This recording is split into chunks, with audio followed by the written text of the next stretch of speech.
A paz do Senhor, seja mais uma vez muito bem-vindo à nossa aula. Nós estamos na aula com o título A Inspiração Bíblica. Nessa aula nós vamos estudar exatamente o que será essa inspiração, o que a Bíblia diz sobre a sua própria inspiração. E nós vamos começar já essa aula com uma pequena provocação, tá? Então a gente começa com essa pergunta aqui a respeito da inspiração bíblica. Será que a inspiração da Bíblia é o mesmo que uma inspiração poética? Será que nós, quando estamos falando da inspiração bíblica, a inspiração que a Bíblia tem, é o mesmo que a inspiração que um autor, como um romancista, um autor de literatura, será que é a mesma inspiração que os autores dos livros didáticos, por exemplo, né, tiveram ao escrever as suas obras? Será que é disso que nós estamos tratando aqui, na inspiração bíblica? Será que é a mesma inspiração que William Shakespeare ele teve ao escrever ali todas aquelas obras magníficas, né? Todas aquelas peças, e aquilo que a gente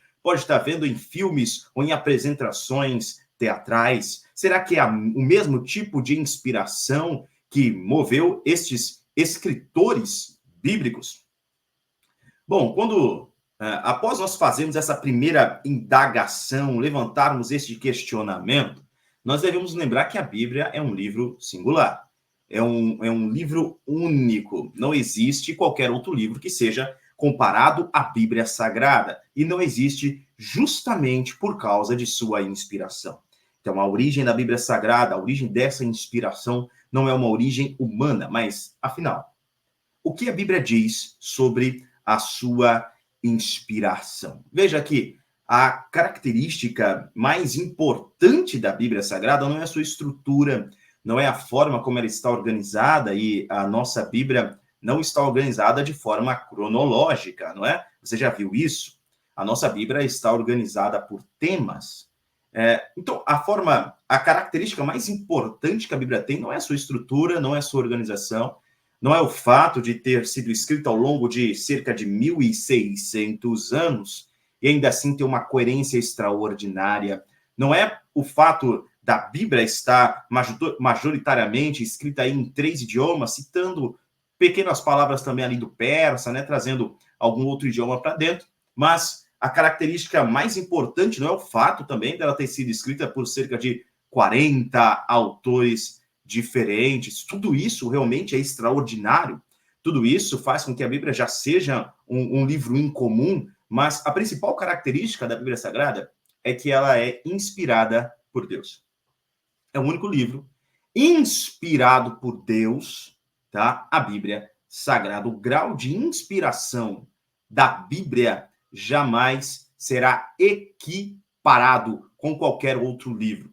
Então pode ser que alguém se sinta direcionado por Deus para escrever algo, escrever um artigo, um comentário, escrever algo sobre a própria Bíblia Sagrada, mas esse direcionamento, esse impulso que essa pessoa está sentindo não está no mesmo nível da inspiração que os escritores bíblicos tiveram. Lembre-se, a Bíblia é inerrante e infalível, tá? Justamente por causa desse nível de inspiração. Veja o que a Bíblia diz sobre si mesma no livro de 2 Timóteo, capítulo 3, versículo 16, mas também vou citar aqui o versículo 17, tá? Assim está escrito: toda a escritura é inspirada por Deus e útil para o ensino, para a repreensão, para a correção, para a educação na justiça, a fim de que o homem de Deus seja perfeito e perfeitamente habilitado para toda a boa obra. Veja o que a Bíblia diz sobre si mesma aí, que a escritura é inspirada, toda a escritura é inspirada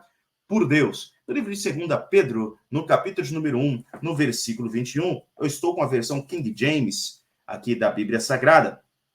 Assim está escrito: porque a profecia não veio no tempo antigo por vontade de homem algum, mas os homens santos de Deus falaram à medida que eram movidos pelo Espírito Santo. Então, a Bíblia ela não tem origem no homem, não tem uma origem no querer humano, na vontade humana, jamais. A Bíblia Sagrada, ela transcende, tá? A origem da Bíblia é o próprio Deus. A Bíblia Sagrada é um livro profético e a profecia, ela não vem do interior humano, gerado pelo próprio ser humano, de forma alguma. A profecia é Deus falando, é Deus se revelando, é Deus comunicando algo aos seus servos, tá?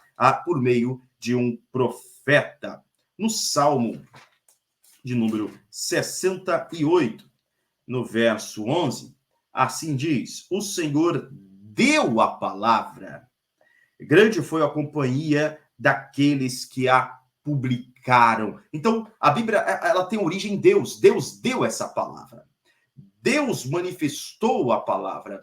É Deus quem quis revelar-se a nós. A Bíblia Sagrada é a revelação especial de Deus para a humanidade. É por meio da Bíblia que nós podemos conhecer de que Deus nos ama.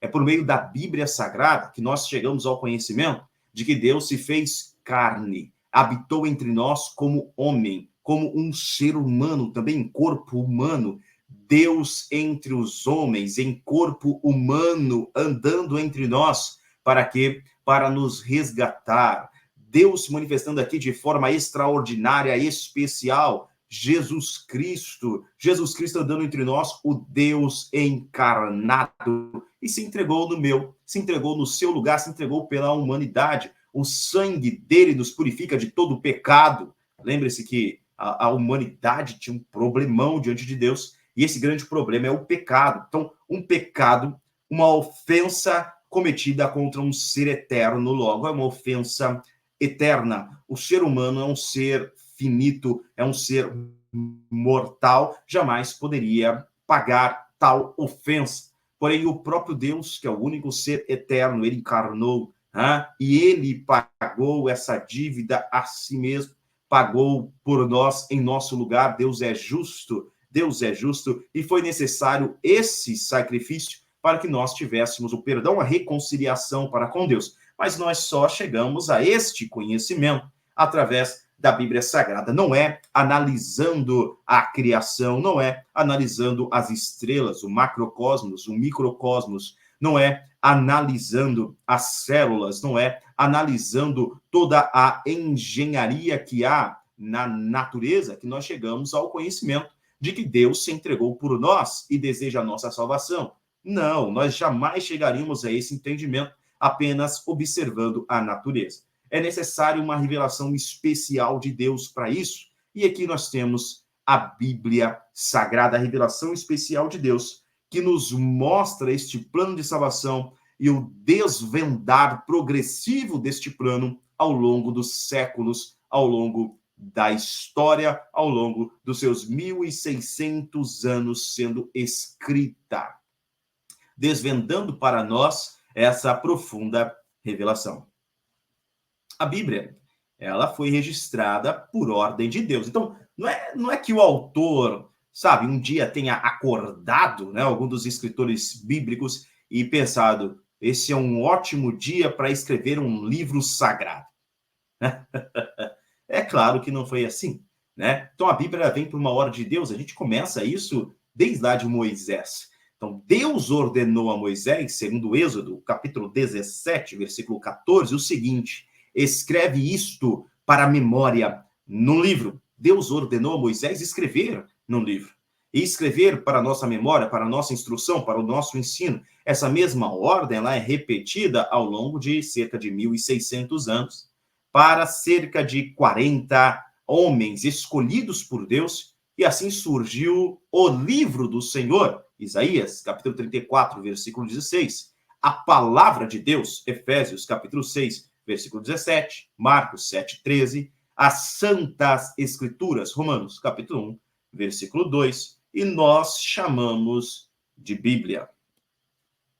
As Sagradas Escrituras. E aqui eu trouxe vários textos que demonstram o poder das Escrituras, a sacralidade das Escrituras, a santidade da inspiração bíblica. Nós começamos com Êxodo 17:14. Deus ordenando, escreve isto para a memória em um livro. Deus ordenando a Moisés, escreve um livro sobre tudo isso que você está vendo, que vocês estão experienciando, sobre as realizações que Deus mesmo fez. no meio do povo, em primeira mão, enquanto ia acontecendo, Moisés ali estava escrevendo.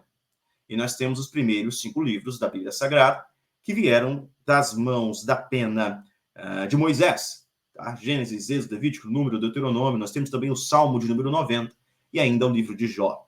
Êxodo 24:4, Moisés escreveu as palavras. Veja a ênfase, as palavras. Tá? Êxodo 31:18, tábuas escritas pelo dedo de Deus. Êxodo 34:27, Deus ordena, escreve estas palavras. As palavras foram escolhidas por Deus, escreve estas palavras. Isaías 38, escreve num livro. Abacuque 2:2, escreve a visão. Êxodo 32:16, a escritura era a mesma, a escritura de Deus. Mateus 21:42, nunca lestes nas escrituras a pedra que... Então Jesus, ele cita as Sagradas Escrituras com referência a si mesmo, a pedra que os construtores ou os edificadores rejeitaram. Ela foi feita pedra principal de esquina, pedra angular, uma pedra preciosa, ela é provada, ela é aprovada. Tá? Então, Jesus faz referência à Bíblia Sagrada por mais de 160 vezes. Mateus, capítulo 22, versículo 29, Jesus diz, errais não conhecendo as Escrituras. Se você deseja não errar, se você deseja acertar mais, se você deseja ter o favor de Deus sobre você, se você deseja que Deus lhe chame de bom e fiel servo, de amigo, é necessário que você conheça as Escrituras Sagradas, porque quem conhece as Escrituras Sagradas vai evitar os erros, tá? Vai evitar os erros. Quem não conhece está fadado a errar. Já diz, também no meio secular, esta verdade, quem não conhece de história está fadado a repetir os mesmos erros de outrora. É importante conhecer aquilo que passou-se para que nós possamos evitar os erros. Não tente ou não acredite ser mais sagaz, perspicaz, mais inteligente, uma mente muito mais evoluída do que os homens que vieram anterior a você. Tá? Aprenda com os homens do passado também. Lembre-se que o homem mais sábio que já passou entre nós, claro, depois de Jesus Cristo, foi o sábio Salomão. E está há milênios de distância de nós, porém a sabedoria dele é não comparável, né? É incomparável, uma grande sabedoria adquirida. Aprenda com os homens do passado. Veja, por exemplo, a filosofia que nós estudamos hoje, nos tempos odiernos, ela tem origem lá na Grécia. Nós vamos puxar aí os filósofos gregos e veja que tudo que nós produzimos hoje é uma repetição dos conceitos ou é um aprofundamento dos estudos que esses primeiros filósofos já faziam desde 300, desde vários séculos antes de Cristo. Então, desde aquela época, nós não produzimos novas filosofias, nós nos aprofundamos naquelas filosofias, percebe? Então, uma grande envergadura, algo que tenha ganhado realmente a academia da forma que aqueles autores ganharam, nós não vimos isso se repetindo aí ao longo dos séculos, com tamanha envergadura. Então, não acredite que você está superior aos homens do passado, aprenda também com eles. Marcos, capítulo 14, versículo 49, está escrito, é para que se cumpram as escrituras. Essas escrituras devem ser cumpridas, elas não passarão. Podem passar os céus e a terra, mas essas palavras jamais passarão. Lucas 4, 21, hoje se cumpriu a escritura que vocês acabam de ouvir. Veja também aí, em Lucas 4, 21, que Jesus vai citar um texto lá do livro de Isaías, né? E quando ele está citando esse texto do livro de Isaías, nós vemos que ele começa aqui no Isaías capítulo 61, no versículo 1, e o versículo 2. Ele vai citando o texto, mas ele não termina o versículo 2, tá? No meio do versículo 2 ali, ele para e diz, se cumpriu. Essas escrituras se cumpriram. Isso que eu acabei de ler se cumpriu, mas ele parou no meio do versículo 2, ou seja, o restante final desse versículo ainda aguarda o seu cumprimento, e nós estamos falando do dia da vingança do nosso Deus. O dia para confortar todos os que planteiam. Esse dia de vingança, ele realmente chegará, né? Um dia de visitação, é um dia de retribuição pelos erros, pelos pecados cometidos, pela afronta contra Deus, e à medida que o tempo passa, a afronta contra Deus, ela aumenta, né? Ela cresce, ela ganha proporções ainda maiores. Tá? Então, nós estamos falando aqui num período posterior ao arrebatamento da igreja. Sim, estamos falando de grande tribulação, estamos falando do dia da vingança, estamos falando de juízo final, aquele dia de retribuição, o dia de julgamento, tá? Então, essa segunda parte aí do versículo 2 dessa profecia ainda não se cumpriu, aguarda um cumprimento futuro. Em Isaías, capítulo 34, versículo 16, está escrito: buscai no livro do Senhor e lede. Lede, por quê? Porque nenhuma dessas coisas falhará, nenhuma estará sem seu par. Por minha boca isto foi ordenado e seu espírito os tem ajuntado. Glória a Deus. Então, toda a palavra de Deus, ela é poderosa e vai buscar o seu cumprimento, tá? Ela será plenamente cumprida. Veja Atos, capítulo 17, versículo 11, diz: examinando as escrituras todos os dias, nós devemos meditar aqui, devemos de fato nos concentrar na Bíblia Sagrada. Você de fato acredita que este livro tem inspiração divina? Você acredita mesmo que este livro vem de Deus para nós? Deus inspirou os autores para nos trazer esta poderosa mensagem. Você acredita nisso? Você acredita? Você precisa demonstrar isso de forma prática. Você tem que meditar neste livro todos os dias. Todos os dias separe um tempo para meditar neste livro, que seja ler 2 capítulos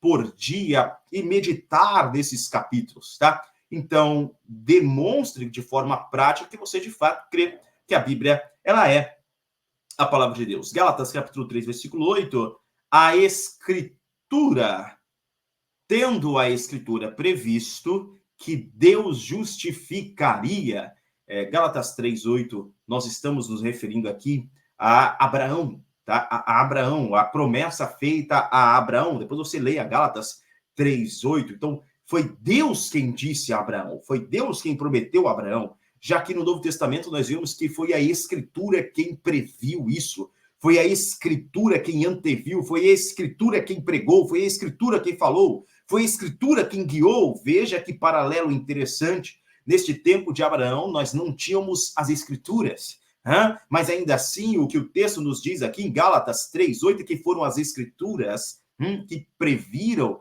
essa justificativa através de Jesus Cristo. Gálatas 3:22, a Escritura encerrou tudo sob o pecado. Ora, quem encerrou tudo sob o pecado? Não foi Deus? Aqui nós lemos que foi a Escritura quem encerrou. Gálatas 4:30 diz a Escritura: lança fora a escrava. Nós estamos referindo àquele episódio em que Abraão, ele tem um filho com a escrava egípcia, com Agar, ele vai ter um filho ali, Ismael, né? E é dito para ele que Ismael não vai herdar junto com Isaque, o filho da escrava, não vai herdar junto com o filho da livre. Aqui nós lemos que quem disse isso a Abraão foi a Escritura, mas lá nós compreendemos que quem disse isso foi Deus. Tiago, capítulo 4, versículo 5, vem escrito assim: supondes que em vão afirma, quem afirma? A Escritura. A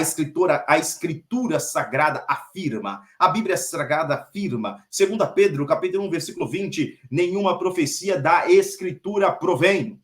Provém do quê? Do ser humano, da vontade humana, mas ela provém do próprio Deus. 2 Pedro, capítulo 3, versículo 16, também deturpam as demais Escrituras. Pedro está se referindo aqui aos escritos do apóstolo Paulo, que estavam sendo deturpados, estavam sendo mal interpretados, né, de forma grotesca por algumas pessoas daquela época, assim como também interpretavam errado os livros proféticos anteriores, ou seja, o Antigo Testamento, tá? Então, a Escritura Sagrada, ela não tem origem no ser humano. Da mesma forma, a profecia não é de particular interpretação. Então, eu não posso entender o que eu quiser entender da Bíblia Sagrada e outra pessoa entender o que ele quiser entender da Bíblia Sagrada, né? O texto, ele não é modificado pelo leitor, de forma alguma. Não é o leitor que influencia o texto, não é o leitor que influencia a visão do texto, a mensagem do texto, jamais. É o texto que tem autoridade para afirmar aquilo que ele mesmo afirma, tá? Aquilo que ele mesmo afirma. Nós temos uma linguagem objetiva na Bíblia Sagrada, não é uma linguagem subjetiva. O entendimento da Bíblia é objetivo, direto, é concreto. O entendimento da Bíblia Sagrada não pode variar de acordo com o leitor, tá? A Bíblia, ela tem uma origem em Deus, ela tem uma linguagem, inclusive, universal. Perceba que não importa em que idioma a Bíblia Sagrada seja apresentada, todo leitor recebe-a como sendo para si, como sendo direcionado para si mesmo, como sendo seu, tá? Parte para mim, é um presente para mim, e nós chamamos de a minha Bíblia. Não importa em que idioma ela é traduzida, ela é tida como a minha Bíblia, é algo pessoal, tá? Então, é de Deus para todos os homens. É uma linguagem universal que nós temos na Bíblia Sagrada, e essa interpretação deve vir através da iluminação do Espírito Santo de Deus. Os agiógrafos. Quem são os agiógrafos? Veja, essa palavra agiógrafo nada mais é do que autores, tá? Os escritores, ok? Então, eu fiz questão de trazer essa palavra agiógrafos, porque, como nós estamos em um curso de teologia, você vai pegar vários materiais, vai estudar livros e diversos autores vão se referir aos escritores bíblicos pela palavra agiógrafo. Mas agiógrafo simplesmente significa escritor, tá ok?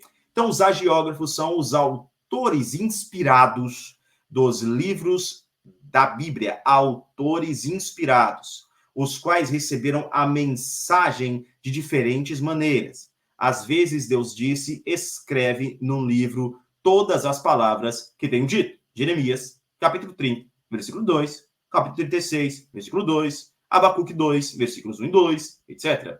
Muitas vezes, os autores escreveram, veio a mim o que? A palavra. Veja que eu deixei em destaque esse termo, palavra.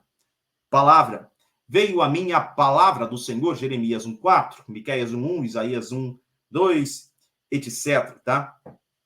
A Bíblia diz a respeito de Moisés, recebeu as palavras da vida para nos dar. Atos, capítulo 7, versículo 38. Isaías menciona 120 vezes que o Senhor lhe falou. Jeremias, 430 vezes. Ezequiel, 329 vezes. Outros profetas registraram acontecimentos, como se escreve uma memória histórica, é o caso de Moisés, em Êxodo 17:14. Outros examinaram minuciosamente aquilo sobre o qual receberam direção para escrever. Lucas, capítulo 1, versículo 3. É interessante nós vermos os livros históricos, se nós voltarmos aí na Bíblia Sagrada e vermos os livros de Reis, Samuel, Crônicas, nós vamos ter realmente uma visão histórica, né? O que estava acontecendo naquele momento. Mas ainda assim, essa visão, esse retrato dessa parte histórica, ela é inspirada por Deus, assim como Lucas. Veja que a inspiração divina, ela vai atuar de formas, de uma variada forma, tá? De uma variada forma. Assim como alguns recebem inspiração através de sonhos, né? Para escrever aquilo que tiveram visões. Aqui, alguns ouviram, de fato, as palavras, ouviram a palavra do Senhor e escreveram as ordenanças. Mas outros, como Lucas, por exemplo, no seu capítulo 1, no versículo de 1 a 3, está escrito assim: porquanto muitos já tentaram compilar um relato e pôr em ordem uma declaração daquelas coisas que certamente são cridas entre nós. Veja, Lucas começa assim, ó, muitas pessoas aqui já tentaram escrever sobre a biografia de Jesus, tentaram escrever os acontecimentos desses últimos anos. Muitos estão se dando a este trabalho de escrever. E aí, o Lucas, ele continua, quando eles nos entregaram os que, desde o princípio, foram testemunhas oculares e ministros da palavra, e está falando já dos apóstolos, né? Ele se refere aqui aos apóstolos. É bem sabido que Lucas, ele vai caminhar com o apóstolo Paulo. Então ele vai fazer essa pesquisa, ele ouve as pregações, ele anda entre os primeiros discípulos, né? Ele tem esse acesso ao círculo íntimo dos apóstolos. Lucas vai fazer a sua pesquisa diretamente na fonte, ele vai naqueles que foram participantes, que foram personagens chaves, principais, no todo desenrolar do ministério de Jesus Cristo. E aí ele escreve assim no versículo 3, pareceu-me bem. Como pareceu-me bem? Como? Através do que Lucas teve esse desejo de também escrever? Então, esse pareceu-me bem, esse desejo, veja, vem do Espírito Santo.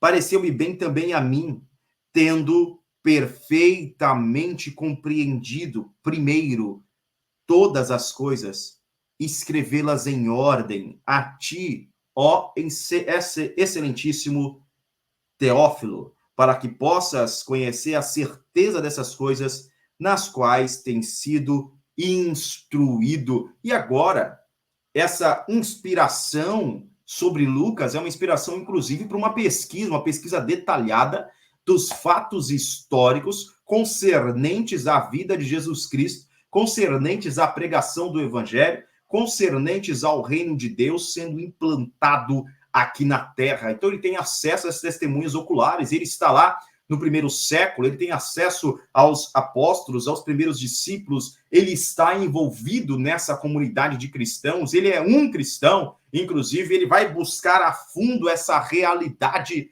de vida, essa realidade histórica ali no primeiro século, em loco. E quando ele conclui essa pesquisa, o resultado da pesquisa, a escrita de Lucas, é um resultado que vem por inspiração divina. Então veja que a inspiração divina, ela acontece de uma forma verdadeiramente variada nos autores sagrados. Outros receberam a mensagem por uma revelação. Veja Atos, capítulo 22, versículo 14 a 17, o livro de Gálatas. Paulo vai dizer isso, que o que ele vai transmitir, ele aprendeu diretamente do Senhor. Ele aprende por revelação. Veja 1 Coríntios, lá no capítulo 11, por exemplo, você vai ver que Paulo vai dizer que o que ele vai ensinar é o que ele ensinou, é também o que ele recebeu. Mas recebeu de quem? De um outro apóstolo? Não, ele recebeu diretamente de Jesus Cristo. Como? Por revelação. Então, Paulo, ele vai ensinar aquilo que ele mesmo foi instruído pelo próprio Deus, tá? Nós temos Daniel, por exemplo, também vai falar de revelações, né? E alguns receberam sonhos, como Ezequiel, mas todos escreveram o que receberam pela inspiração do Espírito Santo e podiam afirmar, porque eu recebi do Senhor o que também vos ensinei. Todos os escritores bíblicos podem ter essa afirmação.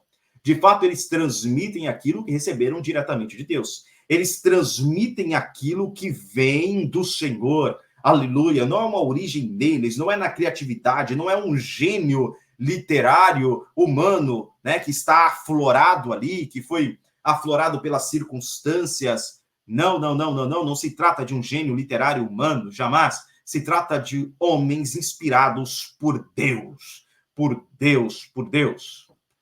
Mas e quanto à escolha divina? Será que qualquer um poderia ser o escritor de um livro bíblico? Será que seria qualquer pessoa? É claro que não. Então Deus vai fazer a escolha de homens para lhes entregar, então, este ofício, lhes entregar a sua revelação. Quando Deus quis dar aos homens o livro divino, ele escolheu e preparou para isso os seus servos, aos quais deu uma plena, não uma limitada, mas uma plena inspiração pelo Espírito Santo. Depois confira esses textos aí, tá? 1 Pedro, capítulo 1, versículos de 10 a 12. Esse texto de 1 Pedro, capítulo 1, versículos de 10 a 12, é um texto muito interessante para nós lermos juntos aqui. Então, abra sua Bíblia comigo. 1 Pedro, capítulo 1, versículos de 10 a 12, diz assim: salvação sobre a qual inquiriram os profetas e a buscaram diligentemente os que profetizaram sobre a graça que viria sobre vós, buscando o tempo ou que ocasião de tempo o Espírito de Cristo que estava neles indicava, quando testificava de antemão os sofrimentos de Cristo e a glória que se seguiria. A eles foi revelado que não para si mesmos, mas para nós. Eles ministravam estas coisas que agora vos são anunciadas por aqueles que vos pregam o Evangelho, pelo Espírito Santo enviado do céu, e a estas coisas os próprios anjos desejam contemplar ou atentar, eles dão atenção, desejam aprender mais, conhecer mais, se aprofundar nesse tipo de conhecimento, nesta revelação, na multiforme graça de Deus. Veja que os autores divinos receberam de Deus a inspiração, eles escreveram a Bíblia Sagrada, mas eles também buscavam de Deus compreender em que tempo seria aquilo, né? Então não é de origem humana, é de origem divina. Eles também buscam estudar os próprios escritos. Eles querem chegar além, compreendendo as profecias, inquirindo em que tempo aquilo iria acontecer, tá? Então eles também buscam de Deus. Eu me recordo, lá no ano de 2000, foi no ano de 2020, né? No ano de 2020, me recordo de algumas profecias, tá? No ano de 2020, houve várias profecias, na verdade, houve profecias no ano de 2019 com respeito àquilo que aconteceu em 2020, no início de 2020, sobre aquilo que estaria acontecendo, estão falando de pandemia, e aquelas pessoas que traziam uma profecia com respeito a algo que aconteceria, que abalaria o mundo, que alcançaram o mundo inteiro, eles não falavam de fato, né, como seria. Seria, sim, uma doença, seria uma enfermidade, sim, mas eles também não compreendiam a fundo tudo da forma que seria, né? O tempo manifestou o que de fato veio a ser a pandemia Covid-19, né? Passando nesse tempo, eu me recordo que no ano lá de 2021, dentro de um culto de jovens na minha congregação, né, lá no mês de junho de 2021, teve uma profecia, né? Eu senti de Deus, estava ali dirigindo o culto, e eu lancei uma profecia, e eu falei assim, no ano que vem, no culto de jovens deste mesmo mês, tá? Do mês de junho, nós teremos uma criança sendo apresentada a Deus aqui. Deus vai presentear uma família com um filho, e nós vamos apresentar exatamente daqui a um ano. Daqui a um ano. No ano seguinte, no mês de junho do ano de 2022, no culto de jovens, na mesma congregação, eu estava apresentando a minha filha mais nova. Veja que quando eu senti de profetizar a respeito disso um ano antes, profetizei, e chegando em minha casa, eu fui orar, fui perguntar para Deus sobre a vida de quem se cumpriria aquilo. Eu não sabia. Então havia outras pessoas na igreja, casais desejando filhos, né? Orando por isso. Eu comecei a interceder pelos casais, porque eu realmente sei de casais que desejavam ter seus filhos, né? E aquela profecia foi feita, Deus me usou para profetizar, mas eu não sabia sobre quem era a profecia, na vida de quem se cumpriria. E um ano depois, a profecia se cumpriu na minha vida. Era a minha filha que estava sendo apresentada ali. Veja que interessante. Alguns meses depois, me lembro que nós oramos novamente, houve um novo momento de profecia, e dali a mais alguns meses nasceram outras crianças, né? Vieram sendo apresentadas outras crianças, sempre sendo apresentado o tempo, né? O número de meses para que essas crianças fossem apresentadas, e tudo se cumpriu. Tá? Então a gente vê aí, um exemplo para que você compreenda que os escritores, eles podem receber a revelação de Deus, a inspiração de Deus, e escrever o texto sagrado.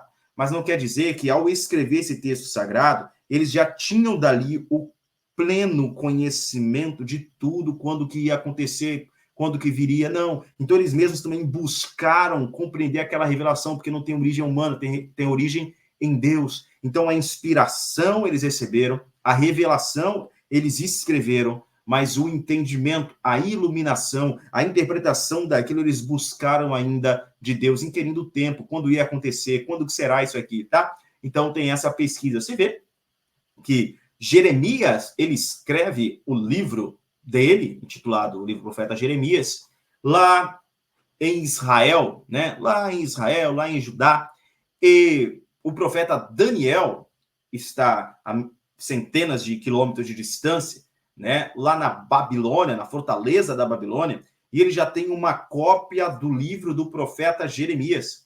E o profeta Daniel, que recebe também a inspiração de Deus, escreve o livro que traz o seu nome, o livro de Daniel. Esse profeta busca a Deus durante 21 dias em consagração para ter a interpretação, para ter a iluminação com respeito à profecia que Jeremias fez. Que Jeremias foi usado por Deus para falar. Agora, Daniel, que é um escritor também inspirado por Deus, um dos autores da Bíblia Sagrada, ele vai buscar a Deus a revelação daquilo que um outro profeta havia escrito. Percebe? Então, as palavras são inspiradas por Deus. Nós estamos falando de uma autoridade divina que está nas palavras, que está no texto, e não simplesmente na pessoa do autor, na pessoa do escritor. Nós vamos nos aprofundar mais nisso. Então, cada escritor, ele vai escrever de forma consciente, conforme o seu próprio estilo e vocabulário, a sua maneira individual de se expressar, mas todo sobre a influência do Espírito Santo.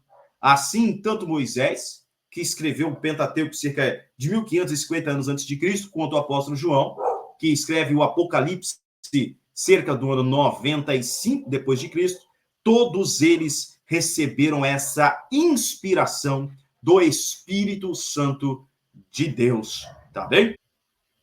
Então, quando a gente fala que cada autor, ele permanece com a sua individualidade, com a sua personalidade, né? Lembrando que essa inspiração divina não é uma forma mecânica, tá? Não se trata de uma possessão, jamais. Também não se trata de uma psicografia, não, jamais. Deus usa esses homens dentro da individualidade deles, na liberdade também que eles têm, mas Deus atua de uma forma tão extraordinária que esse escritor, ele vai escritar de forma inerrante, tá? De forma inerrante, ou seja, sem erros.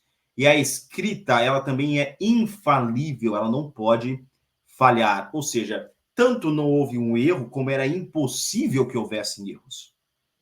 Ok?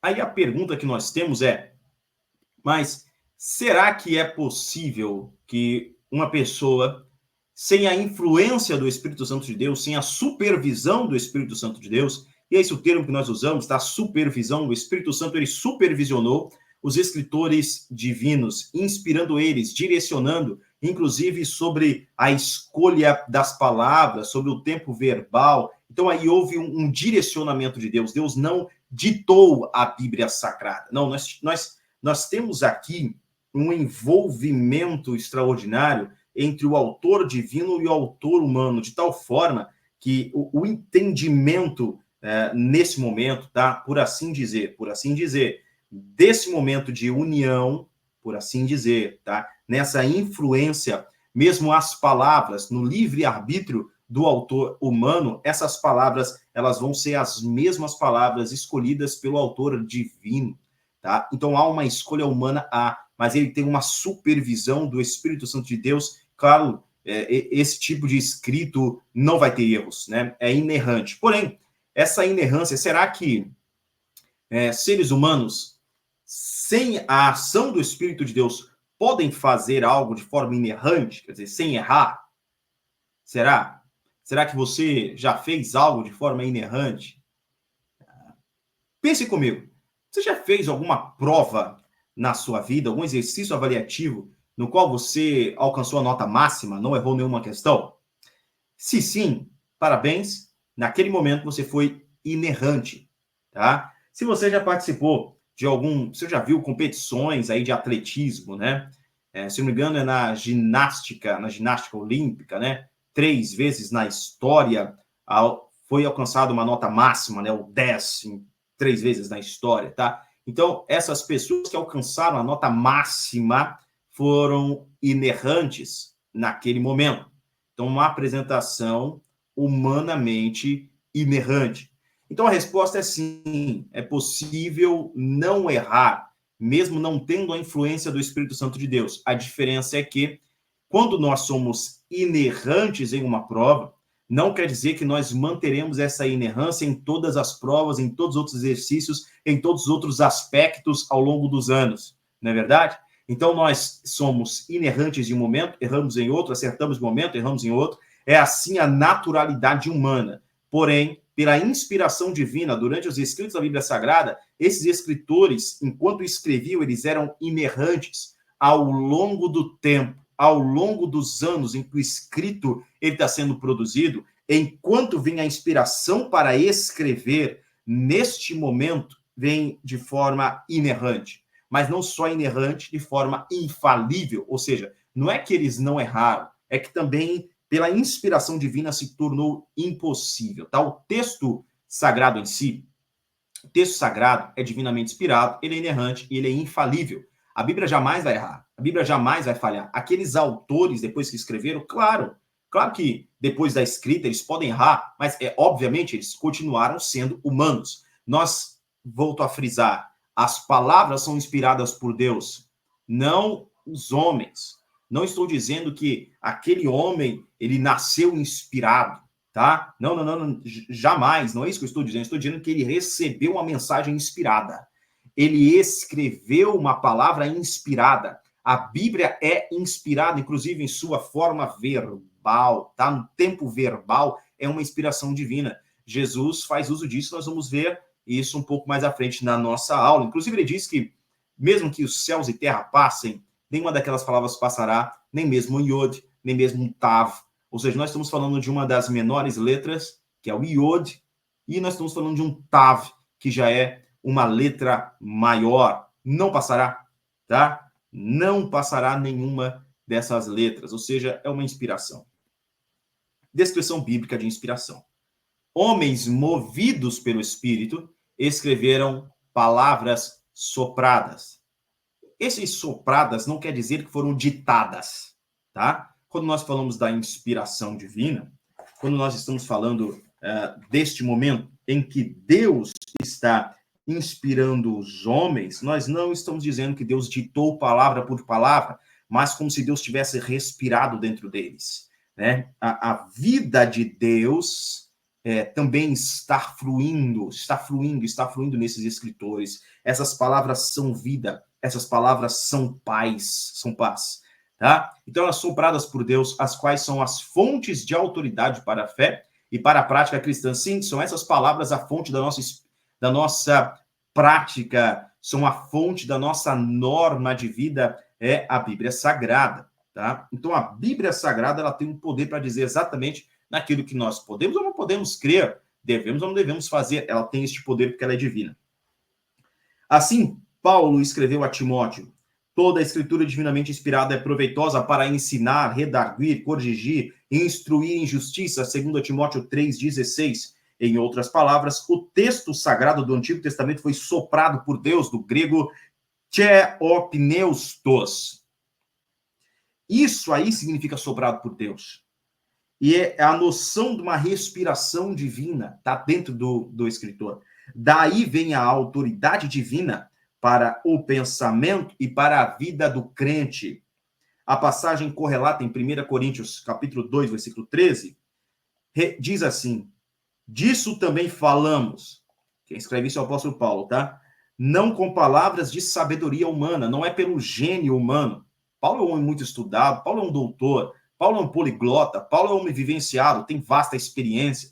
Paulo conhece muito do ser humano, né? Conhece muito das pessoas, mas Paulo diz: olha, isso aqui que está sendo escrito não é pela sabedoria humana, não é pelo gênio literário, não é daí que vem, mas com as palavras, mas com as que o Espírito Santo ensina, comparando as coisas espirituais com as espirituais. Quaisquer palavras inspiradas pelo Espírito Santo são palavras divinamente inspiradas, claro.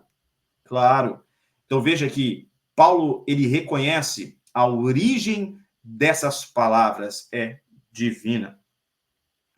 2 Pedro 1,21, pois a profecia nunca foi produzida por vontade dos homens, mas os homens santos da parte de Deus falaram movidos pelo Espírito Santo. Hebreus 1,1 é extraordinário o livro de Hebreus. Ele começa dizendo que, tendo Deus falado aos pais antigamente, né, pelos profetas de muitas formas, de maneiras variadas. Deus falou aos pais, mas nos últimos dias falou pelo próprio Filho. Então a gente vê essa revelação que vem de Deus, é Deus se revelando. Tá? Definição teológica de inspiração.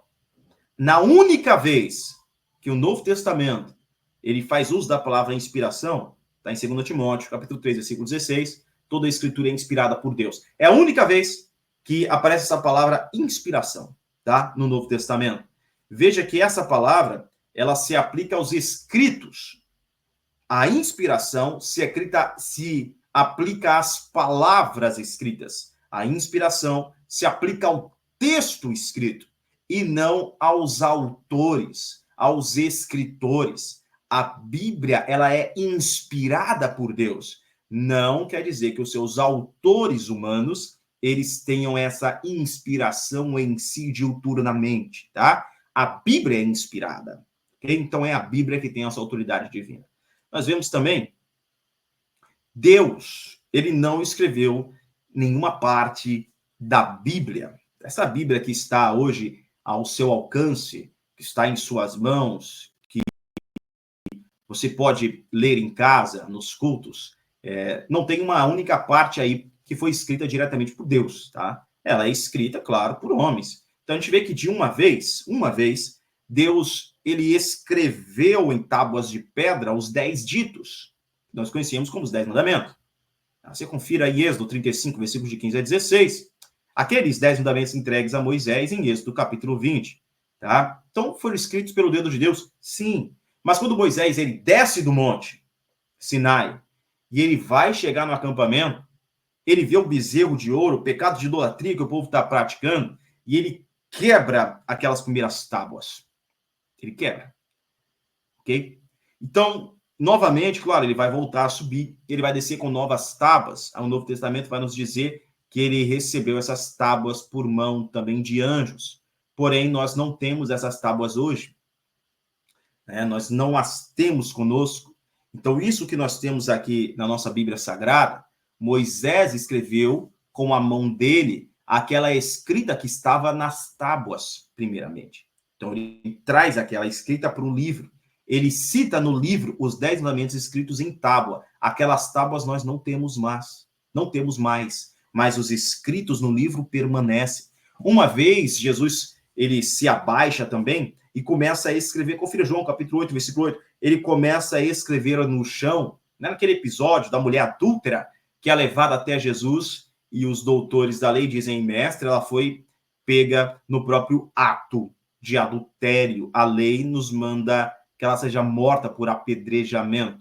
O que o Senhor diz? Então, Jesus se abaixa e começa a escrever na areia, começa a escrever no chão ali, na terra do chão. Aquilo que Jesus escreveu, nós não sabemos o que foi. Os passos apagaram, o vento levou. Nós não sabemos o que Jesus escreveu. É claro que tem gente que vai tentar, dizer que o que Jesus está escrevendo ali são os 10 mandamentos, ou está escrevendo sobre a lei do apedrejamento, ou está escrevendo alguma, mas nós não sabemos de fato o que foi que Jesus escreveu. Tá? Tenha cuidado para que você não diga aquilo que a Bíblia não diz. Tá? Então, tenha cuidado, estudante de teologia, para não forçar a Bíblia. Não forçar a Bíblia.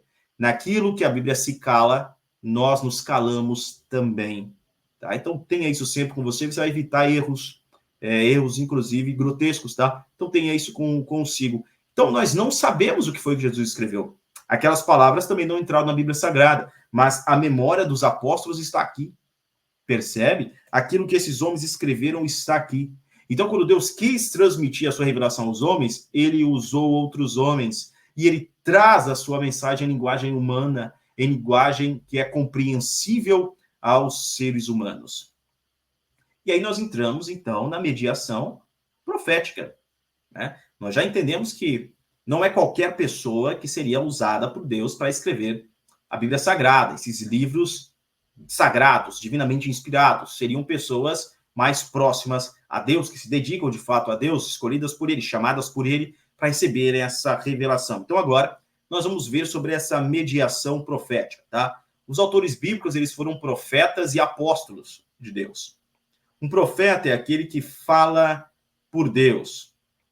Profeta é alguém que recebe de Deus algo concernente ao futuro. O profeta, ele tem uma visão que é uma visão que vem de Deus. O apóstolo é aquele que é enviado na mesma autoridade de quem o enviou. Ou seja, um apóstolo de Cristo, ele anda na autoridade de Cristo. Tá? Um apóstolo de Cristo é um representante de Cristo de fato. Então, a Bíblia é escrita por apóstolos e profetas. Primeiro termo aqui, como profeta é conhecido, primeiro é conhecido como homem de Deus. 1 Reis, capítulo 12, versículo 22, você pode conferir todos os textos na sua Bíblia. E essa palavra aí, essa frase, esse título, homem de Deus, significa que o profeta ele foi escolhido por Deus, diretamente por Deus, divinamente inspirado por Deus, escolhido por Deus. Então ele é um homem de Deus, é alguém que vai falar sobre aquilo que o Senhor lhe dá, é alguém que vai defender a verdade com a própria vida, é alguém que não vai voltar atrás, tá? Os profetas, muitos deles vão sofrer mortes terríveis, né? A história vai falar dos profetas que foram serrados, outros queimados, outros mortos a pauladas, outros apedrejados, outros a flechadas, apóstolos que morreram da mesma forma, apóstolos crucificados, apóstolos torturados, né? Mas são homens que não abrem mão da verdade da revelação divina, tá? Eles mantêm até o fim a verdade da revelação. Eles podem pagar com a própria vida, mas não arredam o pé, se mantêm firmes na verdade. Claro, são homens de Deus. Servo do Senhor, é um outro título. 1 Reis, capítulo 14, versículo 18, indica que esse profeta, que este homem, é fiel a Deus. Mais importa obedecer a Deus do que aos homens. Mais importa temer a Deus do que aos homens. Né? Deus é maior, é soberano. Deus é poderoso. Tá? Então, o profeta, ele tem compromisso com Deus. Ele não vai mudar de opinião de acordo com a política, não vai mudar de opinião de acordo com o governante. Não, ele se mantém centrado no governante maior, que é o próprio Deus, o governador, o regente maior, o onipotente, todo-poderoso. Ok? Ele, que é o Senhor do universo. O profeta, ele também pode ser chamado de mensageiro de Deus. Isaías 42, versículo 19. Mostrando que ele traz uma mensagem que é de Deus. Ele traz uma palavra que veio do Senhor. Ele vai trazer um recado, ele vai trazer uma repreensão, mas que não tem origem nele. Ele é um mensageiro, tá? Trazer para o nosso contexto do século XXI, ele é como se fosse o carteiro, né? Ele está indo entregar uma encomenda, está indo entregar uma carta. Ele está entregando isso. Ele é como se fosse um porta-voz, tá? Então, ele vai falar as palavras de quem o enviou. Não que as palavras sejam dele mesmo, mas é de quem o enviou. Ele está trazendo uma mensagem que ele apenas vai reproduzir essa mensagem. Ele é uma voz daquele que está clamando, né? Voz do que clama no deserto. Seu profeta. O profeta é a voz. Quem clama é Deus. O profeta é apenas o mensageiro. A mensagem vem do Senhor. Vidente. Vidente, essa palavra é utilizada para o profeta Samuel, por exemplo. Nós também encontramos na Isaías 30, versículos 9 a 10. Naquele tempo de Samuel, veja que o profeta é chamado de vidente. Por que isso diz? Isso significa que o profeta é aquele que vê, mas ele vê as coisas do ponto de vista de Deus. Tá? Então, é o vidente, posteriormente, esse vidente, que vê as coisas do ponto de vista de Deus, ele vai ser chamado profeta. O profeta também tem o título de homem de espírito, Oséias 9, 7, Miqueias 3, 8, dizendo que ele fala pelo Espírito Santo de Deus. Então, o que o profeta ele vai trazer é aquilo que Deus mesmo está ordenando. O profeta também é um atalaia, ele tem uma prontidão extraordinária. Ele está preparado diante de Deus, ele está sempre, constantemente, diuturnamente diante de Deus e está pronto a todo momento para alertar o povo, para trazer a palavra do Senhor. É um atalaia, tá? E, por fim, o termo profeta, que designa-o como um porta-voz, como aquele que fala por Deus. Inspiração plenária das Escrituras. Quando nós falamos de inspiração plenária, nós estamos falando que a inspiração ela é completa. A inspiração não é apenas de significados, de conceitos, de ideias. Não, a inspiração ela é de palavra. realmente das palavras, inclusive da forma gramatical. Trouxe aqui alguns exemplos. Veja Mateus 22:32. Jesus empregou o verbo ser na forma presente. Eu sou o Deus de Abraão, para provar a real existência de vida após a morte. Os saduceus vão chegar até Jesus com um questionamento com respeito à vida, né, após a morte, a existência após a morte física, se de fato o ser humano tem uma parte imaterial. E eles vão dizer, Jesus, a lei de Moisés ordena que quando um homem se casa com uma mulher e ele morre sem deixar descendência, o irmão dele vai tomá-la por esposa, a viúva, e vai gerar uma descendência para o seu irmão, para que o nome do irmão não seja apagado, tá? Para que ele continue sendo lembrado. E realmente isso está lá na lei. E os saduceus vão dizer, mas haviam 7 irmãos. O mais velho contraiu a esposa, morreu sem deixar filhos. O segundo desposou ela também e morreu sem deixar filhos. Assim o terceiro, até todos os 7. Então todos os 7 irmãos tiveram ela por esposa, mas nenhum deles gerou filho. A pergunta é, quando houver a ressurreição dos mortos, de qual deles ela vai ser a esposa? Foi casada com 7? Jesus responde, vocês erram por não conhecer as Escrituras, nem o poder de Deus. E ele vai dizer sobre isso aí, né? Vocês não entendem, nunca leram o que a Bíblia diz? Quando Deus diz, eu sou o Deus de Abraão, de Isaac e de Jacó, Deus é Deus de vivos e não de mortos. Ou seja, Jesus está atestando pelas Escrituras que Abraão, Isaac e Jacó têm uma parte material que permaneceu. O corpo físico, sim, estava de fato ainda enterrado, estava de fato ali morto, mas a parte imaterial destes santos homens de Deus permaneceu viva, e mais permanecem como servos, e Deus continua se chamando pelo nome deles como Deus de Abraão, Isaac e de Jacó. Tá? Então Jesus utiliza o tempo verbal do presente, sou, para indicar essa verdade. Em Gálatas 3,16, a palavra posteridade, Gálatas 3,16, a palavra posteridade, em forma singular, é utilizada para explicar sua referência apenas a Cristo, como sendo em quem se cumpre a promessa feita a Abraão em tua descendência, ou em tua posteridade, tá? Tua posteridade. Serão benditas todas as famílias da terra. No judaísmo, se aprendeu, é ensinado que isso aí vai se referir ao povo de Israel, como sendo essa posteridade, e de Israel viria então a salvação. Mas a profecia ela é mais restrita. A salvação realmente vem dos judeus, mas de um judeu em especial, a salvação vem de Jesus Cristo. Ele é salvação. Ele é salvação, tá? É nele, ele é a posteridade de Abraão, é nele que todas as famílias da terra podem ser abençoadas, são benditas, todos os povos podem vir até Deus e ser aceitos através de Jesus Cristo. Ele é aquela semente da mulher profetizada lá no livro de Gênesis, no capítulo 3, ele é essa semente. Ok? João 8, versículos 57 a 58, Jesus vai dizer, antes que Abraão existisse, eu sou. Eu sou. Glória a Deus. Os homens vão perguntar a Jesus. Jesus diz, olha, Abraão viu os meus dias e se alegrou. Então os homens vão perguntar, mas você não tem nem 50 anos, como que diz que Abraão viu os seus dias? E Jesus responde, antes que Abraão existisse, eu sou. Glória a Deus. Então, de fato, lá em Gênesis, no capítulo de número 18, Gênesis 18, se não me falha a memória, vai haver uma teofania, tá? Nós estamos falando daquele momento em que Abraão vai receber em sua tenda a visita de 3 homens, justamente Gênesis capítulo de número 18, tá? Ele recebe a visita de 3 homens.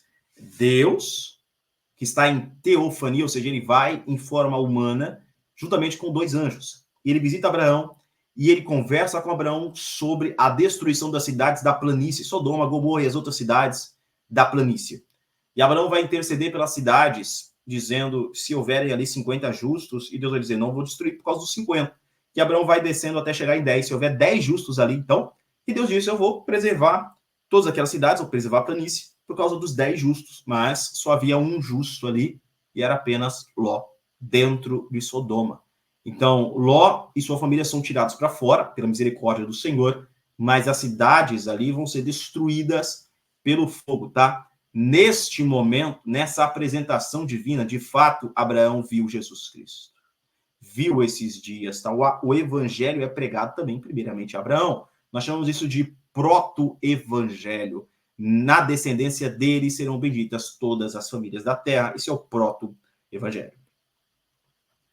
Inspiração plenária é sinônimo de infalibilidade. Faço uma citação aqui de Eurico Bergsten, né? Assim escreveu Eurico Bergsten.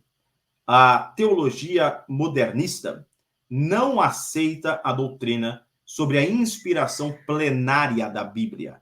Eles concordam em aceitar que as ideias ou pensamentos da Bíblia podem ser inspirados, mas que as palavras usadas no texto são produto dos autores, os quais estavam sujeitos a erros. Outros concordam em reconhecer a Bíblia como autoridade em assuntos meramente espirituais. Porém, em tudo que se relaciona com ciência, biologia, geologia, história, etc., a Bíblia não pode ser considerada uma autoridade. Eles dizem abertamente: errar é humano. Para dar uma aparência de piedade e respeito às coisas de Deus, eles dizem: a Bíblia contém a palavra de Deus, mas não é a palavra de Deus. Infelizmente, essa crítica materialista contra a veracidade da Bíblia tem se espalhado muito, e onde ela chega, leva consigo mortandade, como a geada com as plantas. A falsamente chamada ciência faz que aqueles que a professam se desviem da fé. 1 Timóteo, capítulo 6, versículos 20 e 21.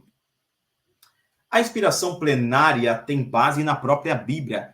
Tem o testemunho de Jesus Cristo. Marcos, capítulo 7, versículo 13. Tem a evidência interna sobre a inspiração bíblica. A Bíblia falando de si mesma sobre essa inspiração. Mateus 5,48 e outros textos. Existe também a evidência da fé. Veja bem, não queremos trocar a nossa fé na palavra de Deus por consideração a homens que consideram a sua sabedoria mais do que a de Deus. Queremos que a nossa fé se apoie, não na sabedoria humana, mas no poder de Deus. 1 Coríntios 2,5, Paulo fala sobre isso. Ele foi até os coríntios e pregou o evangelho não em sabedoria humana, não em muita eloquência, mas em demonstração de espírito e poder. Lembre-se que a ciência muda, o olhar do cientista muda, as teorias científicas mudam, são alteradas ao longo do tempo. Porém, a Bíblia Sagrada permanece fiel, permanece a mesma. Lá nos idos de 1700, haviam tantos que eram contrários à Bíblia Sagrada, e pela ciência da época, era muito dito contra o que a Bíblia dizia, né? Apenas 100 anos depois, e 90% daquilo que era dito contra a Bíblia caiu por terra, né? Você pode acompanhar isso aí no seu livro didático, também nesse capítulo de número 3, tá? Sobre o que estou falando agora a respeito dessa parte da ciência. Então, nós vemos que a ciência muda, ela se altera. Aquilo que é dito como verdade científica nesse momento pode ser alterado no futuro por causa de uma evolução da própria ciência. A autoridade escrita. Nós já entendemos que a Bíblia, ela tem essa autoridade na escrita, nas palavras escritas. A palavra é inspirada, a forma verbal, a escrita é inspirada por Deus, tá? Aquelas palavras escritas são inspiradas por Deus. Aí está a autoridade da escritura, na própria palavra, não nos autores. As escrituras receberam a sua autoridade do próprio Deus, que falou mediante os profetas. No entanto, são os escritos proféticos, não os escritores desses textos sagrados, que possuem a autoridade divina. Veja que existe em suma, né, os profetas que escreveram as escrituras, eles não eram autômatos, não eram robôs, tá? Eles tinham a sua liberdade para escrever. Deus não se apossou deles e eles perderam a consciência e depois voltaram assim: nossa, tem um livro escrito aqui? Uau! Escrevi uma profecia? Claro que não foi assim, né? Então, eles mantinham a consciência naquele momento da inspiração divina, tá? A autoridade da escritura, em suma, a definição adequada de inspiração, precisa ter três fatores fundamentais. Três fatores fundamentais. Primeiro, Deus, que é o causador original. Segundo, os homens de Deus, que serviam de instrumentos. E terceiro, a autoridade escrita ou a Bíblia Sagrada, que é o produto final de Deus sendo a causa, do homem sendo o meio para trazer essa revelação que é a Bíblia Sagrada. Autoridade escrita. Nós falamos já sobre a autoridade interna, aqui tem mais um texto, Salmo 119, verso 4. Autoridade plena. Mais importa obedecer a Deus do que aos homens, Atos 5, 29. Então, os personagens bíblicos, né, os autores, os escritores bíblicos, o povo daquele momento, todas as pessoas de fé ao longo da história atestam essa autoridade plena das Escrituras Sagradas. Nós preferimos estar com a Bíblia do que contra ela, porque a Bíblia vem de Deus. Quem se colocaria em oposição a Deus? Quem em sã consciência faria isso? É claro que há aqueles que se levantam contrários a Deus, né? Mas nós não fazemos parte desse grupo. Autoridade reconhecida. A palavra de Deus, ela é reconhecida. Você vê que os escritos sagrados são reconhecidos como palavra de Deus. A palavra escrita, como Deus ainda falando através dessa palavra. Você vê que quem fala isso é Jesus. Mateus 15, versículos 3 e 6. Jesus citou 180 vezes as escrituras sagradas. 180 vezes. Então ele atesta a veracidade do texto bíblico, tá? Lembre-se que Jesus é Deus. Algumas distinções aqui importantes para você. A inspiração em contraste com a revelação e a iluminação. Revelação é Deus se dando a conhecer. Seria impossível nós termos o conhecimento de Deus se Deus não se revelasse a nós. Deus é infinito, todo-poderoso. Deus é eterno. Nós somos criaturas finitas, limitadas, impotentes, temporais. Então, a nossa capacidade, por nossa própria capacidade, nós jamais descobriríamos Deus, nem mesmo por um acidente, tropeçando em algum lugar e dizendo, uau, existe Deus. Não. Então, Deus se deu a conhecer, ele se revelou a nós. Isso é a revelação. Iluminação. Iluminação é os homens recebendo a capacidade para compreender a revelação. Então, eu posso ler a Bíblia Sagrada e ali eu tenho a revelação de Deus, mas eu preciso do Espírito Santo agindo em mim para que eu possa compreender essa revelação. Isso é iluminação. Lembre-se, a Bíblia não é de particular interpretação, não é o eu acho. Eu acho que esse texto diz isso, eu acho que tem que ser assim, ou eu acho aquilo lá. Não, nós não estamos aprendendo acheologia, né? É o próprio Deus que manifesta aquilo que ele mesmo disse. Ou seja, o Espírito Santo, ele guia, ele ilumina, ele dá o entendimento. Claro que nós vamos fazer os estudos, nós vamos utilizar de professores, nós vamos ter outros homens que também já receberam de Deus essa revelação, receberam de Deus essa iluminação, tiveram também os seus mestres, aprofundaram em conhecimento, aprofundaram em estudos e vão também nos instruir. É óbvio isso, mas essa iluminação para compreender as Escrituras, ela vem de Deus, é uma ação divina. Inspiração dos originais e não das cópias. Veja que os originais bíblicos, eles sim são infalíveis, eles são inerrantes. As cópias, as traduções têm erros. Nós já passamos por aulas que você já viu isso. Você já compreendeu que dentro das nossas Bíblias Sagradas, nós temos textos aí que simplesmente não estão no original, né? Tem texto que foi acrescentado, dependendo da sua versão da Bíblia, tem versículo que está faltando parte, você já percebeu isso. Então, o original bíblico, ele é perfeito, as cópias não, pode haver erros, tá?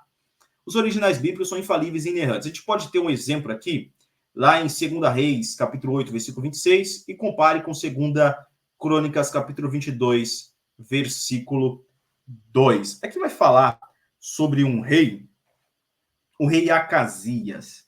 E a dúvida que fica é, será que o rei Acasias tem 22 ou 42 anos quando ele está reinando? Porque se você comparar esses textos, se você comparar os textos, no livro de 2 Reis, nós vamos ler que o rei Acasias tem 22 anos.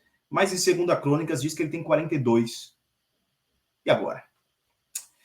Veja, esse aí é um erro de uma cópia, né? Isso é um erro presente nas cópias. Claro que no original não há erro, mas nas cópias há erro, tá bom? Nós também temos o exemplo aí de 1 Reis, capítulo 4, versículo 26, e 2 Crônicas, capítulo 9, versículo 25. E agora? Nesse texto aí, o erro é ainda mais gritante, porque será que Salomão tinha 4.000 estrebarias ou 40.000 estrebarias? Em todo o restante, o texto ele vai concordar, falar que ele tem 12.000 cavaleiros, mas ele tinha 4.000 estrebarias ou 40.000 estrebarias. Você vê? Então, é uma proporção de erro aí que está nas cópias. O original bíblico não possui tais erros. Mas nós não temos também, portanto que eu te diga, acesso aos originais. Tá? Os originais, eles já se perderam. Haja vista de que quando o texto é ficando muito antigo, já vai ficando desgastado, havia um costume de preservar esse texto enterrando, guardando esse texto, para que ele não seja totalmente deteriorado ou caia para qualquer uso, né, indevido. Tá? Então, os originais mesmo daquela época, por exemplo, os textos que Moisés escreveu à mão, nós não temos esses textos. Nós temos as cópias dos textos. Você já teve uma aula anterior e pôde perceber como é que nós conseguimos compreender de fato o que é que estava no original e o que não estava no original. Pela multidão de cópias, por exemplo, o livro de João lá, o Evangelho segundo escreveu João. Digamos que nós só tivéssemos 2 cópias. Então, um vai trazer o título, o Evangelho segundo João, e o outro aí o título, o Evangelho segundo Joana. Ok? João e Joana. Então, nós, se tivéssemos apenas 2 cópias, seria impossível sabermos qual das duas está correta, porque são só 2. Mas se nós temos 100 cópias do Evangelho, segundo escreveu João, e 99 cópias traz o título o Evangelho, segundo escreveu João, e uma cópia apenas traz o Evangelho, segundo escreveu Joana, nós percebemos que aquele título tem um erro no título, que foi um erro de um copista. Ok? Então, esse é um exemplo grotesco para você compreender como nós conseguimos hoje identificar palavras que simplesmente foram erradas e poder colocá-las de acordo com como estavam de fato no original. Agora, o que a Bíblia diz, Deus diz, porque a Bíblia ela é a palavra de Deus, ela não apenas contém a palavra de Deus, ela de fato é a palavra de Deus, e nós estamos nos referindo, claro, ao original, tá? Mas também aquelas cópias que são fiéis ao original. Então, mesmo na cópia, sendo uma cópia, mas sendo fiel ao original, claro, ela é a palavra de Deus, tá? Ela está transmitindo exatamente aquilo que Deus transmitiu. E que a gente tem alguns exemplos. Depois você compara esses exemplos aqui na sua Bíblia Sagrada, o que Deus diz em Gênesis 12, versículo 3, Gálatas 3:8 vai dizer que foi a Escritura que disse. Assim como Êxodo 9:16, Romanos 9:17, foi a Escritura que disse. Então, nós temos esse exemplo de aquilo que Deus diz, a Escritura diz. Aquilo que a Escritura diz, Deus diz. Neste ponto, nós chegamos a uma conclusão extraordinária, que a Bíblia Sagrada tem a mesma autoridade que Deus. A mesma autoridade. A Bíblia Sagrada não é Deus, ok? Deus não é a Bíblia, ok? A Bíblia Sagrada é um livro que está escrita aqui por autores humanos, com uma inspiração divina. Então, a Bíblia tem sua dupla natureza, ela é divina e humana. Essa dupla natureza, nós também vemos na revelação de Jesus Cristo, porque ele é 100% Deus, mas 100% homem, a dupla natureza de Cristo. Então, a dupla natureza da Bíblia, que é a palavra escrita, aponta para a dupla natureza de Jesus, que é a palavra viva, ok? Aquilo que a Bíblia diz, Deus de fato diz. E aquilo que Deus diz, a Escritura diz. O nível de autoridade é o mesmo, Por isso, é maldito todo aquele que tirar ou acrescentar qualquer texto dessa palavra. É a autoridade de Deus. Nós temos aqui alguns exemplos. Tem um exemplo aí que está sumido aí para cima, mas que trata sobre Gálatas 3:8, tá? Fala sobre esse evangelho que é entregue a Abraão. Vai falar lá também no livro de Gálatas sobre a referência ao filho da livre e o filho da escrava, aquele referência tanto a Sara quanto a Agar, a referência feita tanto a Israel como ao Monte Sinai, tá? Na Arábia. Então, essas referências são apontadas aí, tá bom? Então, vai falar sobre sendo a Escritura demonstrando, a Escritura tendo a autoridade, aquilo que Deus diz, a Escritura diz. Tiago 4:5, da mesma forma, é a Escritura que afirma. Nós já lemos 2 Pedro 1:20, nenhuma profecia da Escritura provém do ser humano. 2 Pedro 3:16, que há pessoas que deturpam as Escrituras sagradas, os textos bíblicos, mas elas estão incorrendo em um sério pecado, em um erro crasso e muito grave, porque a Bíblia tem a mesma autoridade que Deus. Tentar adulterar a Bíblia Sagrada é uma violência contra a autoridade divina, contra a santidade divina. E há consequências graves, consequências grandes para quem tenta fazer isso, tá? Agora vamos falar de algumas inspirações sobre a Bíblia Sagrada. Quando a gente fala dessa inspiração, a gente tem que lembrar que a natureza da inspiração, esse elo da cadeia comunicativa de Deus para nós, se chama justamente a inspiração, né? Nós vamos estudar aqui sobre algumas teorias a respeito dessa inspiração. Nós temos a ortodoxia, né? A ortodoxia diz que a Bíblia ela é a palavra de Deus. Então, a Bíblia ela não apenas contém a palavra de Deus. Não é que, de repente, algum homem quis escrever ali o que quis escrever e lá está, e em outros textos é Deus revelando algo. Tá? Não, nós cremos que toda a Bíblia é a palavra de Deus. De fato, toda ela é a palavra de Deus. E mesmo aquilo que, por exemplo, quando o apóstolo Paulo escreve, digo eu não, Senhor, que os solteiros é bom ficarem assim, mesmo isso é uma permissão divina que está ali dentro da palavra, tá? Naquele contexto de perseguição, Paulo está dando um conselho ali para as igrejas, né? É um momento de perseguição. Então, Paulo está aconselhando, tá? Mas isso entrou dentro da Bíblia Sagrada. Veja, é uma palavra, ela é inspirada por Deus, totalmente inspirada por Deus. Não há nada na Bíblia Sagrada que esteja ali sem a permissão divina. Então, mesmo quando a Bíblia trata sobre o pecado, sobre algum erro, está ali porque Deus está revelando aquele aspecto. Deus está mostrando o pecado, mostrando o erro, mostrando inclusive a falibilidade humana. Deus está mostrando isso. Deus também permite se mostrar conselhos sábios que alguns homens também dão, tá? Então Deus permite isso e coloca isso na Bíblia Sagrada. Deus, de fato, é o autor desse livro porque o autor apresenta o ser humano como o ser humano de fato é.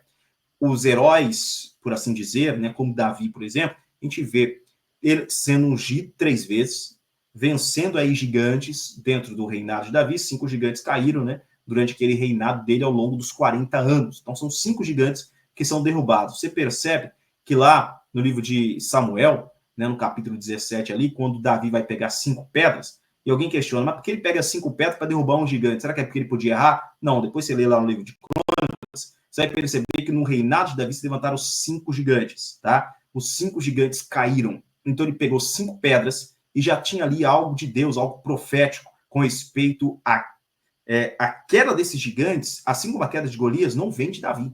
A queda de Golias e de todos os outros gigantes vão vir por uma ação divina, por uma ação do próprio Deus. Então nós cremos que toda a Bíblia ela é a palavra de Deus. Teólogos ortodoxos ao longo dos séculos vêm ensinando, todos de comum acordo, que a Bíblia foi inspirada verbalmente, isto é, o registro escrito por inspiração de Deus, tá? Então, quando nós falamos isso, nós não estamos tomando a teoria do ditado verbal, né? Aquela teoria da inspiração mecânica, como que se os escritores eles fossem um computador. Hoje a gente pega um computador, liga ele na internet, conecta na internet, né? Abre o Word e coloca ali o ditado. Quando você coloca a opção ditado, tudo que você falar, o Word vai escrever. Então, nós não cremos nisso. Nós não acreditamos que os escritores divinos eles estavam em modo de ditado. Deus ditava as palavras e eles simplesmente escreviam, de forma alguma. Nós cremos que essa inspiração plenária da Bíblia Sagrada manteve, sim, a liberdade do autor, manteve, sim, o livre-arbítrio do autor, mas ele tem uma supervisão do Espírito Santo de Deus. essa forma da inspiração, a Bíblia não nos dá explicações detalhadas como acontecia, tá? Mas eles não são limitados em seu livre-arbítrio, não. Deus preserva a individualidade de cada autor. A gente vê, porque assim, ó, se fosse um ditado, toda a Bíblia Sagrada ela seguiria o mesmo ritmo, uma mesma forma, tá? Não é isso que acontece. A escrita, os termos utilizados seriam sempre os mesmos, tá? Ou muito parecidos, não é isso que acontece. Então a gente vê o livro de Isaías, ele é escrito de uma forma, Isaías é um profeta palaciano, um profeta entre a nobreza, né? Um homem muito estudado, versado. Então a forma como Isaías escreve seu texto lá no hebraico é uma forma mais rebuscada, é uma forma mais limpa de se ler. Quando nós lemos o que o profeta Amós vai escrever, a forma como ele escreve, a gente percebe esse contraste da escrita deles, tá? Então Amós é um homem roceiro, é um homem do campo, é um homem que se diz como boiadeiro, como homem do campo mesmo, como um agricultor do campo, tá? Um homem de pouco estudo. Então é diferente. Se a gente comparar o texto das cartas de Paulo, o texto de Hebreus, com o texto que o apóstolo Pedro escreve, a gente também vê uma distância, tá, entre esses textos, eu digo na forma das palavras escritas, a escolha dos termos escritos, a minúcia, tá? Como é rebuscado o texto de um em cima do texto do outro. Então, se fosse apenas Deus ditando, nós não teríamos essas diferenças, tá? De estrutura, nós teríamos essas diferenças de palavras escolhidas. Não. Isso manifesta a individualidade de cada autor. Deus usa o ser humano na individualidade que o homem tem, à medida do conhecimento que o próprio homem tem, nas capacidades e habilidades que o próprio ser humano desenvolveu também. Por isso é importante que você estude, se dedique. Veja que o homem que escreveu praticamente metade do Novo Testamento foi o apóstolo Paulo, um homem poliglota, conhecedor de poliglota, significa que ele falava vários idiomas. Conhecedor de vários idiomas, viajado no mundo, extremamente estudado, reconhecidamente um doutor. Tá? Então, Paulo escreve, porque tem muitos recursos dentro dele, e Deus vai utilizando os recursos que esse autor tem. Perfeito? Continuemos. Há outros ainda que dizem sobre a teoria do conceito inspirado, como se Deus tivesse dado uma ideia para o autor, e com base nessa ideia, o autor vai escrever agora. Mas não foi assim. Nós cremos que mesmo as palavras escolhidas pelo autor são direcionadas por Deus, são supervisionadas por Deus. Está tendo, por assim dizer, como que uma união, por assim dizer. Não é exatamente o que acontece, a Bíblia não fala exatamente como se deu a inspiração, mas me entenda bem, por assim dizer, como se nós tivéssemos uma união de mente aqui, de mentes. Então, aquela palavra que o Espírito Santo mesmo escolhe dentro do vocabulário, dentro da cultura, dentro do conhecimento, os estudos do autor, o autor escolhe, tá? O autor escolhe também. Então, tem uma sinergia, melhor dizendo, há uma sinergia aqui atuando neste momento, tá? Então, todas as palavras, a forma gramatical, tudo isso é divinamente inspirado. Esse é o nosso entendimento ortodoxo com respeito à Bíblia Sagrada. Ela é a palavra de Deus, ela não apenas contém a palavra de Deus. Já o modernismo, né, ele vai dizer que a Bíblia contém a palavra divina, e não que ela seja, né? São aqueles que dizem assim, a Bíblia aberta, ela também é a palavra de Deus, fechada é um livro qualquer. De forma alguma. A Bíblia aberta ou fechada, ela é a palavra de Deus, tá? Tem aqueles que vão estar dizendo aí, esse aqui é um liberalismo, né? O modernismo, ele tem o liberalismo teológico, se opõe à opinião da ortodoxia tradicional, que a Bíblia é a palavra de Deus. Os modernistas, eles ensinam que a Bíblia contém a palavra de Deus e que certas partes dela são inspiradas, outras não são apenas humanas, inclusive apresentam erros, tá? Então, é isso que a ideia modernista vai dizer, vai desacreditar vários textos bíblicos, tá? Vai, inclusive, trazer aquela ideia de que a parte dos milagres, a parte do poder de Deus ali sendo revelado, né? Tudo isso deve ser esquecido, né? Deve ser abandonado. Nós devemos ficar apenas com aquilo que historicamente pode ser comprovado. Mas pera lá, esses milagres aconteceram dentro da história. Historicamente, eles são comprovados. São testemunhas oculares que de fato escreveram sobre o fato. São aqueles que estavam em loco, que escreveram sobre o fato. São livros aceitos de pessoas daquela época. pela comunidade daquela época, ou seja, se fosse mentira, seriam rechaçados, seriam relegados à margem da história, mas os milagres ali contidos aconteceram dentro da história e são comprovados por aqueles que lá naquele momento estiveram. Disso eles deram testemunho ao ponto de irem para a morte, mas não negarem aquilo que de fato viram, aquilo que contemplaram, que presenciaram, as experiências que tiveram, ok? Então a Bíblia, ela é a palavra de Deus. O modernismo é contrário a isso, é extremamente contrário a isso. Além do modernismo, existe a neo-ortodoxia, ou a nova ortodoxia, que também é contrária completamente à ortodoxia bíblica, tá? Contrária àquilo que nós cremos. Então a neo-ortodoxia vai dizer que a Bíblia ela se torna a palavra de Deus. Como assim ela se torna a palavra de Deus? Exatamente à medida que alguém lê a Bíblia e a compreende e é transformado por ela, aí ela se tornou a palavra de Deus. Mas se outra pessoa lê a Bíblia e não entende nada, então ela não é a palavra de Deus, ela não fez nada com essa pessoa, é um livro qualquer. Veja que agora, se assim fosse, a Bíblia está condicionada ao ser humano aceitar ela para que ela se torne a palavra de Deus. É como se o homem tivesse a autoridade de dizer isso é divinamente inspirado. É como se o homem tivesse autoridade, né, para carimbar e dizer ali, este livro eu atesto, tá? Pela minha vida, pelo que fez apenas comigo, que de fato é a palavra de Deus. Já o outro dizia, não, mas eu discordo disso, eu tenho autoridade para discordar, porque na minha vida não fez nada. Então a palavra de Deus estaria relegada às posições humanas. E isso é contrário à própria Bíblia, tá? A Bíblia é a palavra de Deus. Tendo o homem crido ou não, já dizia o profeta, né? O profeta Isaías, quem ouviu a nossa pregação, quem deu crédito à nossa palavra, a quem se manifestou o braço do Senhor, né? Veja que o profeta já faz esse questionamento.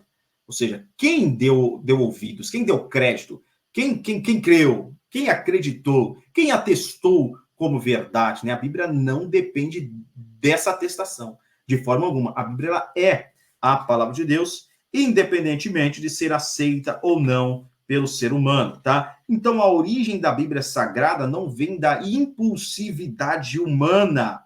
Jamais, jamais. Bom, a Bíblia Sagrada ela tem a sua origem, sim, em Deus. O ensino bíblico a respeito da inspiração, a própria Bíblia vai dizer sobre si que ela tem essa autoridade divina. Ela é inspirada, ela é plenamente inspirada por Deus, verbalmente inspirada por Deus, novamente. Quando a gente fala que é verbalmente inspirada, nós não estamos falando da teoria do ditado. Não é que Deus ditou cada palavra da Bíblia, não, mas que a escrita, as palavras utilizadas são inspiradas por Deus. A inspiração e inerrância das Escrituras é atestada pela própria Escritura. Nós já tivemos isso em aulas anteriores, e aqui nós estamos apenas refrisando. Segundo Timóteo 3,16, veja que o apóstolo Paulo, ele crê na inspiração plenária da Bíblia Sagrada. Com inspiração, queremos dizer que os manuscritos originais da Bíblia nos foram concedidos pela revelação de Deus. Exatamente por isso, detém absoluta autoridade de Deus para formar o pensamento e a vida cristã. Isso significa que tudo quanto a Bíblia ensina constitui tribunal de apelação infalível. Infalível. No 2 Timóteo, no capítulo 3, lá no versículo 16, nós temos que toda a escritura, essa palavra escritura, grafa, tá? Grafa, de grafia, né? Lá no grego, ou seja, é de escrita mesmo, é de palavra escrita. Veja que a grafia, a grafa, a letra, essa palavra escrita é inspirada por Deus.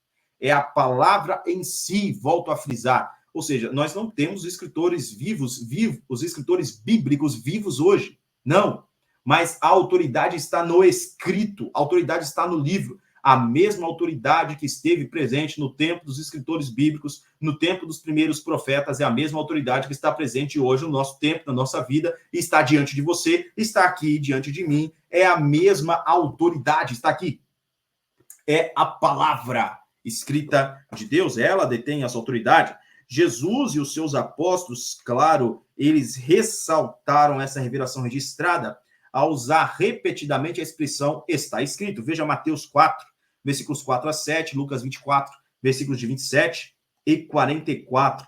Paulo também dá testemunho disso em 1 Coríntios 2, versículo 13, e o apóstolo João, em Apocalipse, capítulo 22, versículo 19, as escrituras do Antigo Testamento são continuamente citadas como sendo a palavra de Deus no Novo Testamento.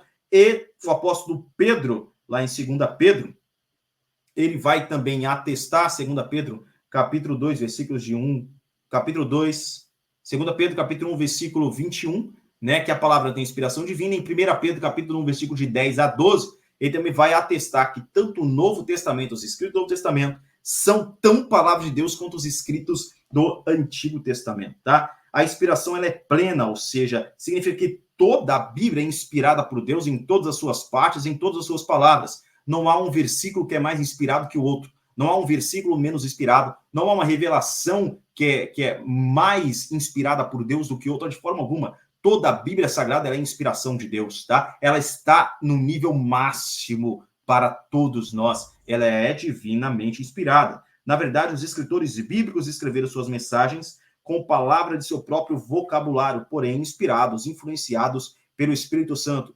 Deus falou aos homens com palavra humana, a fim de que os homens pudessem compreender.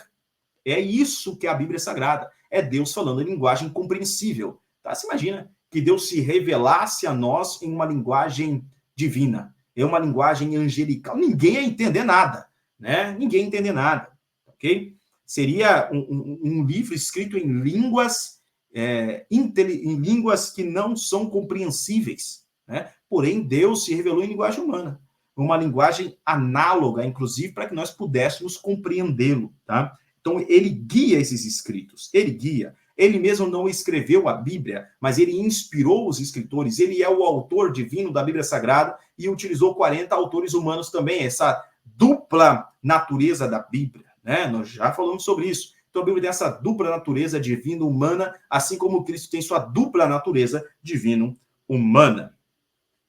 Glória a Deus. Essa inspiração plena atinge até as próprias palavras usadas, inclusive a sua forma gramatical. Negar a plena inspiração da Bíblia Sagrada, portanto, é desprezar o testemunho fundamental de Jesus Cristo, que cita as Sagradas Escrituras 180 vezes. É desprezar o testemunho do Espírito Santo que comunica com o crente. É desprezar o testemunho dos apóstolos que testificam a respeito dos livros do Antigo Testamento e dos livros também do Novo Testamento, enquanto eles estão sendo produzidos ali, tá bom? Então, desacreditar nessa inspiração plenária é desacreditar dos autores bíblicos, e quando eu cito os autores, eu também cito, claro, o próprio Deus.